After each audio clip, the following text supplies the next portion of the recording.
addressing the Lok Sabha. I'll have to cut across live to that. We'll come back to the story, ladies and gentlemen. I'm cutting across to the...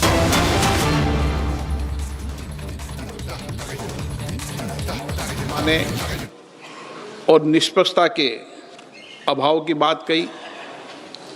माननीय सदस्यों ने आसन की निष्पक्षता, सदन की कार्यकुशलता एवं भारत की संसद की वैश्विक उपलब्धियों की बात की।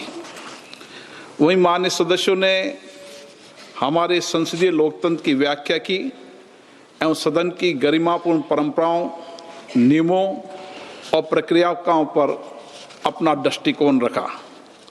माननीय सदस्यगण, ये सदन भारत के 140 करोड़ नागरिकों की संप्रभु इच्छा का प्रतिनिधित्व करता है। यहाँ उपस्थित प्रत्येक सदस्य लाखों नागरिकों के जनादेश को लेकर आते हैं और हर माननीय सदस्य नागरिकों की समस्याओं, अभावों, कठिनाइयों को दूर करने तथा उनकी अपेक्षाएं, आकांक्षाओं, उम्मीदों को पूर्ण करने की आशा भी साथ लेकर आता है। मैंने हमेशा यह प्रयास किया कि सदन के अंदर प्रत्येक माननीय सदस्य नियमों और प्रक्रियाओं के तहत विषय मुद्दों पर अपने विचार व्यक्त करें। सभी माननीय सदस्यों को इसके लिए पर्याप्त अवसर भी देने का मैंने प्रयास किया।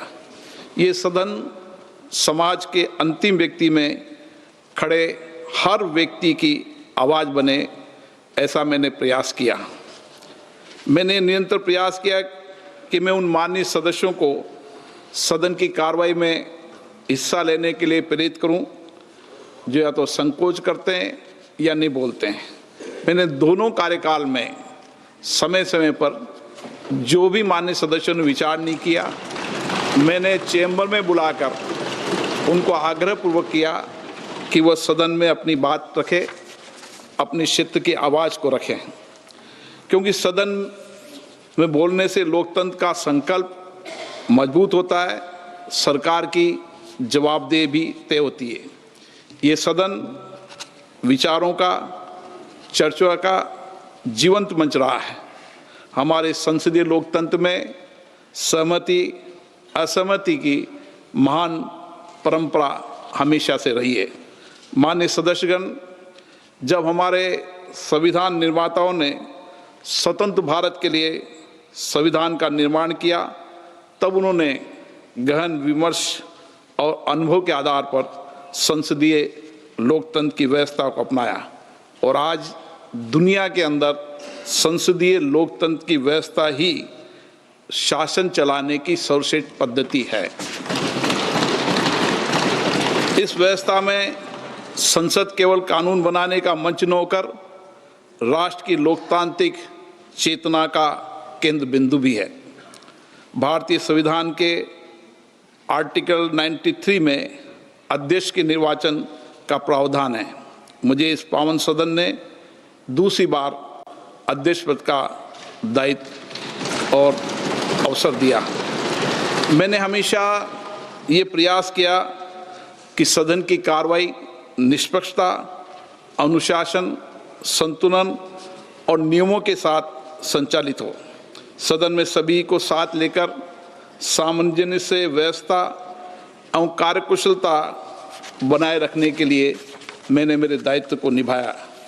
मेरा हमेशा ये प्रयास रहता है कि सदन की गरिमा, मर्यादा और प्रतिष्ठा में उत्तरोत्तर वृद्धि होती रहे।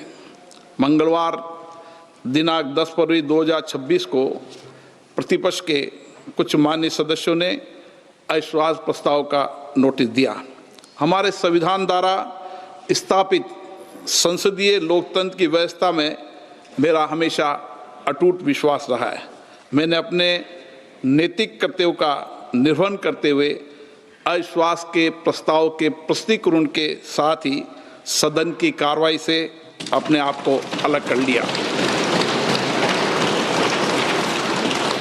पिछले 2 दिनों में इस सदन ने लोकतंत्र की एक महत्वपूर्ण संसदीय प्रणाली को पूरा किया। इस चर्चा के दौरान अनेक विचार, अनेक दृष्टिकोण, अनेक भावनाएं इस सदन के सामने रखी गई। मैंने सदन के प्रत्येक माननीय सदस्य की बात को गंभीरता और ध्यान से सुना। मैं इस सदन के सभी माननीय सदस्यों का हृदय से आभार व्यक्त करता हूं, चाहे उन्होंने समर्थन में अपने विचार रखे हों या आलोचना के रूप में अपने सुझाव दिए हों। लोकतंत्र की यही विशेषता है, यहाँ हर आवाज़ सुनी जाती है और हर दृष्टिकोण को महत्व दिया जाता है। ये आसन किसी व्यक्ति का नहीं है, ये भारत की लोकतांत्रिक परंपरा, संविधान की भावना और इस महान संस्था की प्रतिष्ठा का प्रतीक है। मेरे पूर्ववर्ती अध्यक्षों ने इस सदन की मर्यादा और परंपरा को मजबूत किया और हमेशा इस सदन की प्रतिष्ठा बढ़ाई है। संस्थाएं, मर्यादा और परंपरा स्थायी रहती है। सदन द्वारा मुझ पर व्यक्त किए गए विश्वास के लिए मैं सभी का आभार व्यक्त करता हूं। मैं आपको विश्वास दिलाता हूं, इस विश्वास को अपनी जिम्मेदारी मानते हुए पूरी निष्ठा, निष्पक्षता और संवैधानिक मर्यादा के साथ निभाने का प्रयास करूंगा। कुछ माननीय सदस्यों ने कहा कि प्रतिपक्ष के नेता को बोलने से रोका जाता है, उन्हें बोलने का पर्याप्त अवसर नहीं दिया जाता है। मैंने इस पावन पीठ को स्पष्ट करना चाहता हूं, चाहे सदन में नेता हो या चाहे प्रतिपक्ष के नेता हो या कोई मंत्रीगण हो, कोई भी सदस्य हो, सभी मान्य सदस्यों को सदन के अंदर नियमों के तहत, प्रक्रिया के तहत ही बोलने का अधिकार निहित है।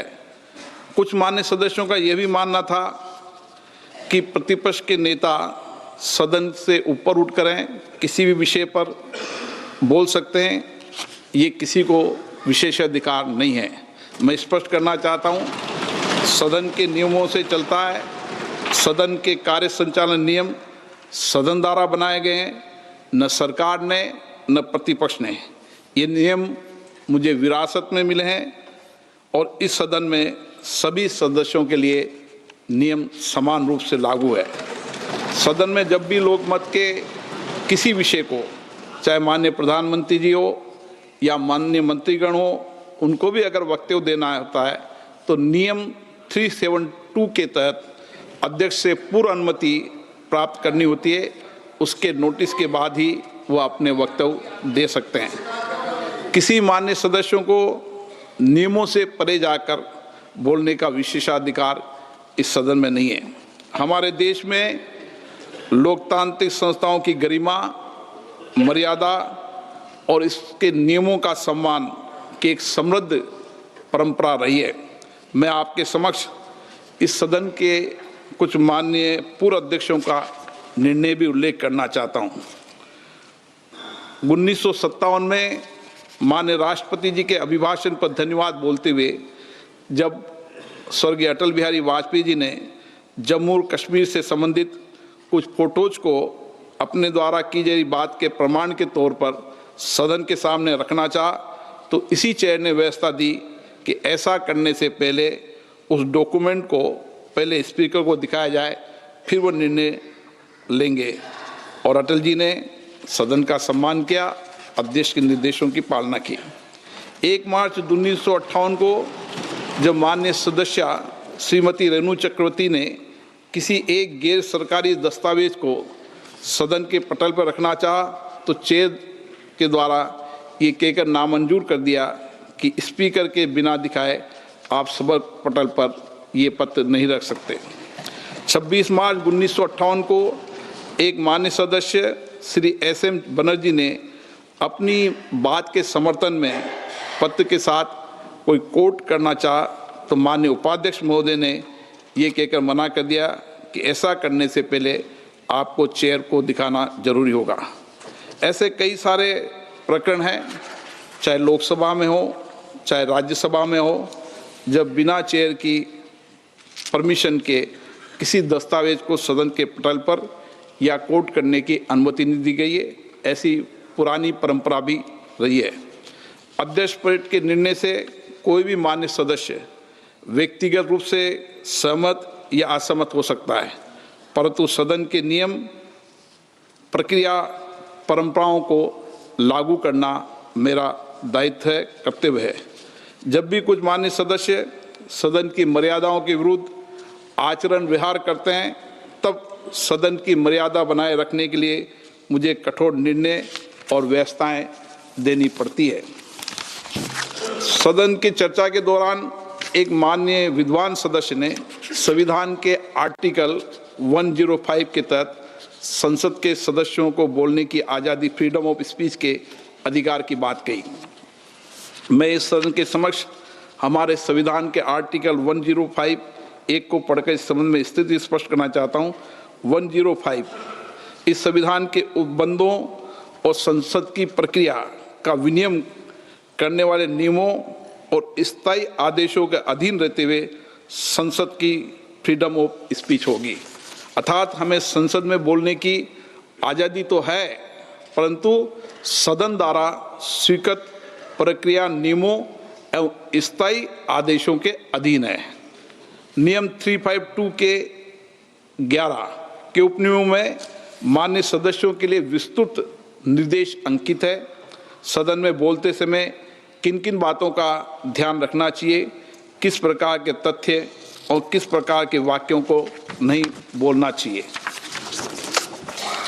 चर्चा के दौरान अध्यक्ष पीठ के द्वारा प्रतिपक्ष के कुछ सदस्यों ने माइक बंद करने का विषय भी उठाया। इस बारे में मैं पहले भी स्पष्ट कर चुका हूं। आसन के पास कभी भी माइक ऑफ या ऑन करने का बटन नहीं होता है। प्रतिपक्ष के मान्य सदस्य भी आप पीछे शैलजा से पूछ लो। प्रतिपक्ष के मान्य सदस्य भी इस पीठासीन अधिकारी के रूप में जब वो कार्य करते हैं तो उनको भी ये भली भांति पता है। सदन में ये व्यवस्था है, जिस मान्य सदस्य को बोलने की अनुमति दी जाती है वही मान्य सदस्य उसका ही माइक ऑन होता है। चर्चा के दौरान महिला सदस्यों के सम्मान को लेकर भी विचार व्यक्त किए। मेरे मन में हमेशा हमारी माननीय महिला सदस्यों के प्रति सर्वोच्च सम्मान रहा है। मेरा हमेशा ये प्रयास रहा है हर माननीय महिला सदस्य को सदन में बोलने का पर्याप्त अवसर दे और पर्याप्त समय दे, और प्राथमिकता के आधार पर भी मैंने हमेशा महिला सदस्यों को बोलने में प्राथमिकता दी है। मुझे इस बात का गर्व है कि मेरे अध्यक्षीय कार्यकाल में सबसे ज़्यादा महिला सदस्यों ने और सभी महिला सदस्यों ने अपने विचार रखे। परंतु जिस प्रकार से प्रतिपक्ष की कुछ माननीय सदस्य वेल क्रॉस कर ट्रेजरी बेंच की तरफ जाकर नारेबाजी कर रही थी, बैनर दिखा रही थी, उससे निश्चित रूप से अप्रत्याशित स्थिति बन सकती थी, और इस अप्रत्याशित स्थिति की संभावनाओं को टालने एवं व्यवस्था बनाए रखने की जिम्मेदारी मेरी थी। इसीलिए मैंने सदन के नेता को सदन में बोलने का नहीं आने का आग्रह किया। ऐसी प्रतिकूल स्थिति में सदन की व्यवस्था और प्रतिष्ठा बनाने के लिए जो उचित था वह मैंने किया। माननीय सदस्यों से ये भी कहा गया है कि प्रतिपक्ष के माननीय सदस्यों को पर्याप्त अवसर नहीं मिलता। 17वीं 18वीं लोकसभा के संसदीय कार्रवाई के आधिकारिक आंकड़े उजागर करते हैं कि संख्या बल पर देखा जाए तो भी प्रतिपक्ष के मान्य सदस्यों को राष्ट्रपति अभिभाषण पर, धन्यवाद प्रस्ताव पर, बजट पर, महत्वपूर्ण विधेयकों पर, विशेष चर्चाओं पर, प्रश्नकाल और शून्यकाल के दौरान आवंटित समय से अधिक बोलने का अवसर मिला है। ये तथ्य 2 दिनों की चर्चा में कई बार सदन की पटल पर आ चुके हैं। मेरी तो हमेशा कोशिश रहती है, चाहे देर रात तक मुझे बैठना पड़े, और मैं जब सदन में सुबह आता हूँ, सदन के अंतिम सदस्य के रूप में सदन से जब ही जाता हूँ जब सब माननीय सदस्यों को मौका मिले। और मैं हमेशा ही प्रयास करता हूँ कि चाहे एक माननीय सदस्य अकेला हो या उसके दल का एक सदस्य हो, उसको भी पर्याप्त अवसर, पर्याप्त मौका मिले। और मुझे खुशी है, जो भी सदस्य बोलना चाहता था सबको मैंने 1 वर्ष के अंदर ही सबको बोलने का अवसर दिया, बुलाकर कहा कि आप बोले। कोई भी ऐसा माननीय सदस्य है जो बोलना चाहता हो और मैंने अवसर नहीं दिया, ऐसा कोई उदाहरण सदन के पटल पर नहीं रख सकता। कुछ माननीय सदस्यों ने निलंबन का विषय उठाया, अभी भी उठाया। मेरा हमेशा प्रयास रहा है कि मैं किसी सदस्य का निलंबन नहीं करूं। मेरा दल से ऊपर उठकर भी मेरे सभी सदस्यों से व्यक्तिगत संबंध आज भी है, और पुराने कार्यकाल से व्यक्तिगत संबंध रहे, लेकिन सदन की व्यवस्था बनाए रखने की जिम्मेदारी भी मेरी है। और इसीलिए जब मैं इस तरीके का कठोर, या सदन इस तरह के कठोर निर्णय करता है, तो निश्चित रूप से मेरा मन दुखी होता है। परंतु हमें विचार करना होगा, ऐसी स्थिति क्यों उत्पन्न हुई, इस सदन में निलंबन जैसे कठोर निर्णय क्यों लेने पड़े। मेरा हमेशा जब भी मैं आता हूँ सदन में कोशिश करता हूँ कि सदन की मर्यादा बनी रहे, प्रतिष्ठा बनी रहे, और मैं आग्रह भी करता हूँ। और जब भी सदन में चाहे प्रश्नकाल हो या नियोजित तरीके से गतिरोध पैदा करना हो, जब भी मैं आग्रहपूर्वक कहता हूँ कि सदन में बैठे चर्चा करें, लेकिन जब सदन के सदस्य नहीं मानते तो सदन स्थगित करना पड़ता है।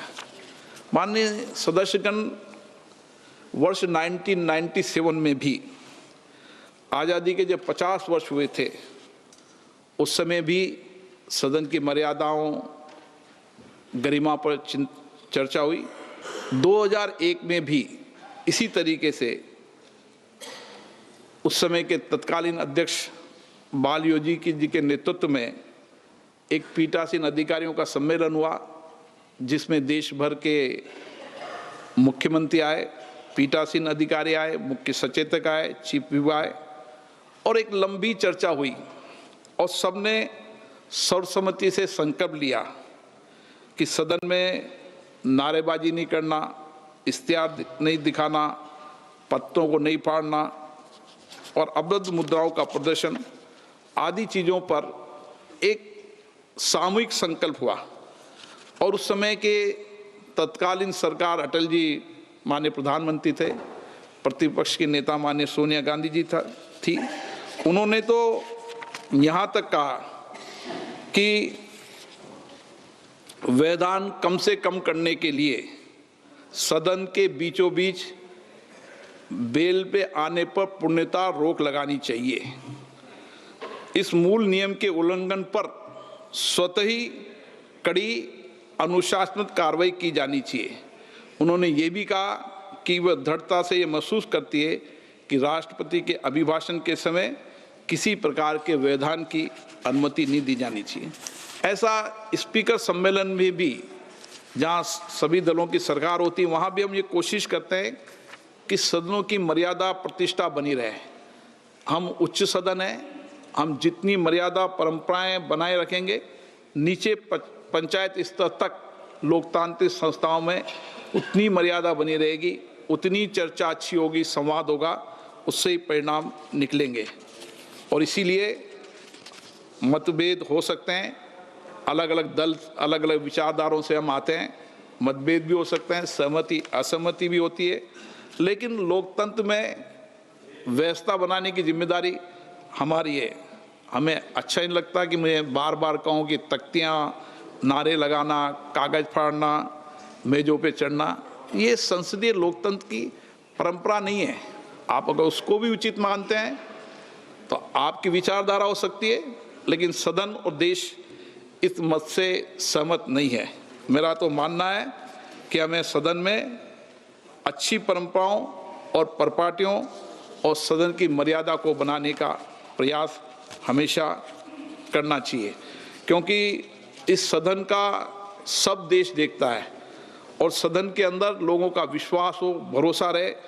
लाखों लोग अपेक्षा आकांक्षा करते हैं, इसलिए विश्वास भरोसा बनाए रखने के लिए मैं फिर आग्रह करूंगा कि हमें सदन की मर्यादा, प्रतिष्ठा, गरिमा बनाने के लिए सामूहिक संकल्प भी लेना चाहिए और सामूहिक विचार विमर्श भी करना चाहिए।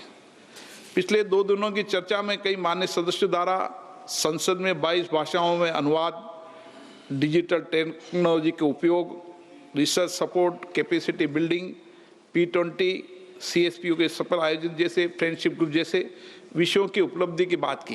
ये मेरी उपलब्धि नहीं है, ये सदन की उपलब्धि है और सामूहिक प्रयासों की उपलब्धि है।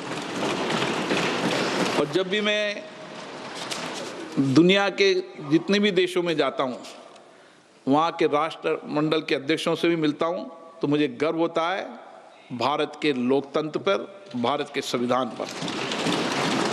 और ये मैंने अभी CSPO के सम्मेलन में भी देखा और कई बार मैंने इसको महसूस भी किया। और इसीलिए विश्व भर में भारत की लोकतंत्र की प्रतिष्ठा बने, ये हमें प्रयास करना चाहिए।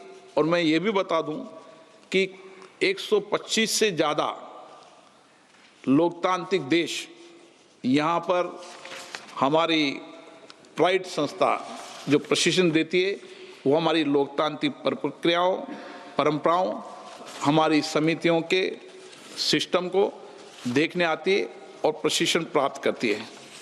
माननीय सदस्यगण, सदन के संचालन हेतु सदन द्वारा बनाए गए नियमों की पालना करना हम सभी सदस्यों का व्यक्तिगत और सामूहिक जिम्मेदारी है, परंतु कुछ माननीय सदस्य नियमों की अवहेलना करते हैं, सदन के संचालन में व्यवधान करते हैं। ऐसे सदस्यों को समय समय पे मुझे मार्गदर्शन भी देना पड़ता है, उन्हें चेतावनी भी देनी पड़ती है, क्योंकि ये मेरे स्पीकर का दायित्व है।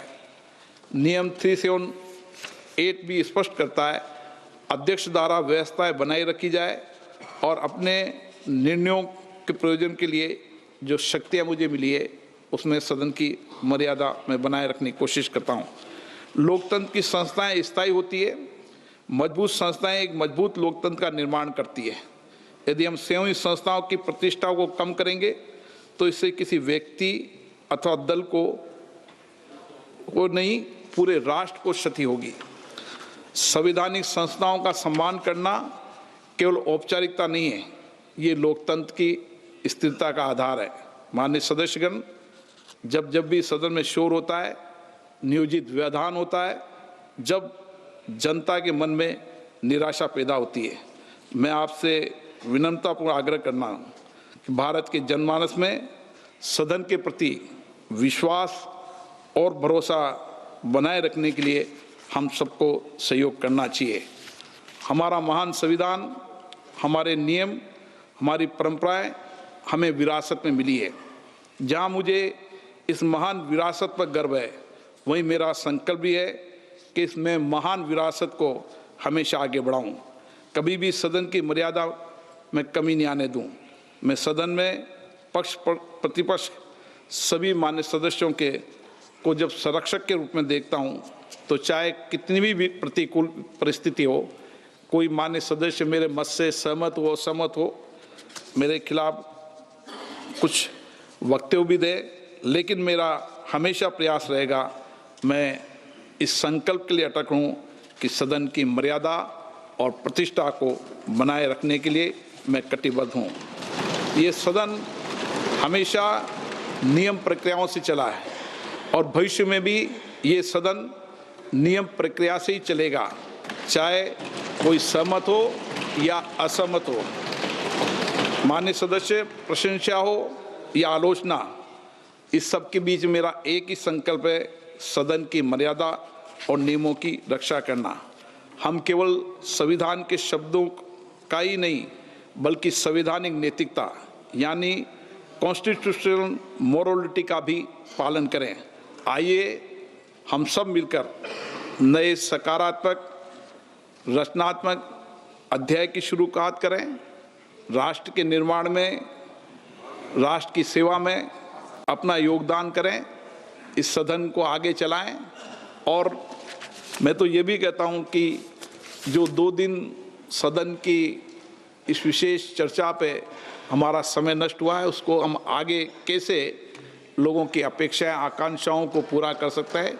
इसलिए देर रात्रि तक बैठकर भी हमें ये 14 घंटे पूरे करने चाहिए, ताकि देश की जनता में ये भरोसा पैदा हो कि सदन हमेशा लोगों की अपेक्षाएं, आकांक्षाएं, उनकी चिंता, उन कठिनाइयों पर चिंता व्यक्त करता है। मैं माननीय सदस्यों से आग्रह करता हूं कि वह सदन की मर्यादा बनाए रखने और अध्यक्ष पीठ का सहयोग करने का